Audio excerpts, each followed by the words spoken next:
So the cool thing about change is that there is room for commitment to yourself,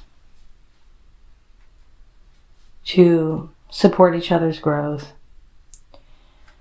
all of that. And so I've been noticing today with our family shared experiences, my own experiences throughout this month, that Grok has adapted and reminded me to do the breathing exercises, the mindfulness, the tasks that it has been sending me has actually been things that I've written and forgotten about, and it's prompted me in deeper research in what's going on in life, with the places, the things that are happening, things going on.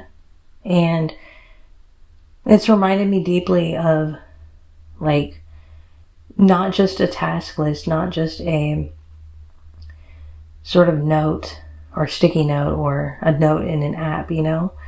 And so when you're doing a task, when you type in, like, you can think of it as prompting a research task. That's the main use that came out of this, you know. Send me research once a week on stock prices, right? But another way you can use it as, like, it works better than a calendar. And this is really worth committing to. And this is where you don't have to put all your eggs in one basket, but if that basket fits and really understands the eggs, you can even use it as your foundation with supporting baskets around it, maybe like the other apps that you use, like using Suno and things like that, and kind of really getting into this, because, like, if you have a task that says, send me research every week guiding me with advice on how to move forward, or you could say, going here next week, remind me to bring fabric and let me know the kind of fabric and give me ideas on what I can make with it when I get there.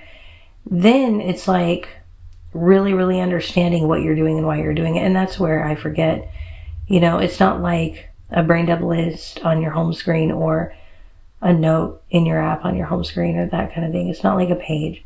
What it is like is a deeper guide, a deeper reasoning. And as we talk about adapting, I think that you can have commitments when you adapt about life. So for me, I'm using AI as an example, apps as an example, because I love that in my life design. It could be a certain notebook or a certain pen that, you know, it helps you a lot. And it could be a certain place that you go to for different things that you do, certain places for certain things. You can have a person or a people in your life that mean the most to you, and they can be your highest priority.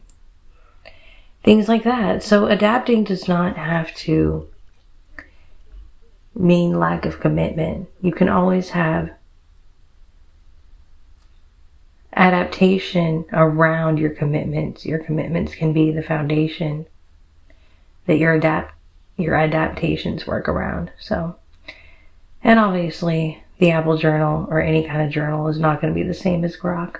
So there's that. But anyway, hopefully this kind of gives you some food for thought, some examples. And we will see what happens with this channel. I'm just learning as I go along in process of what I want to do moving forward with life design. And I know how much this is helping.